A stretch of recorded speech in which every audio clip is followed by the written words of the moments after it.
உங்களுக்கு பெட்டு போட்டு ஏசி போட்டு பெட்டெல்லாம் விரிச்சு அக்கா தங்கச்சி 4 பேரும் எப்படி நீட்டு நிமிந்து படுக்கிறீங்க.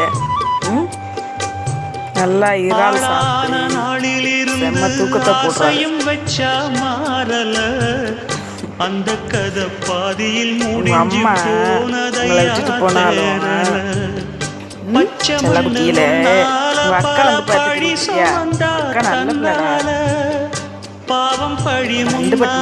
வந்து பார்த்துக்கிட்டியா, அக்கா நல்ல பிள்ளை, தங்கச்சியில எல்லாம் விடாம பார்த்து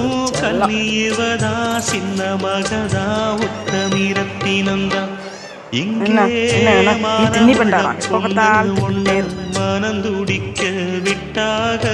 சாப்பிட்டு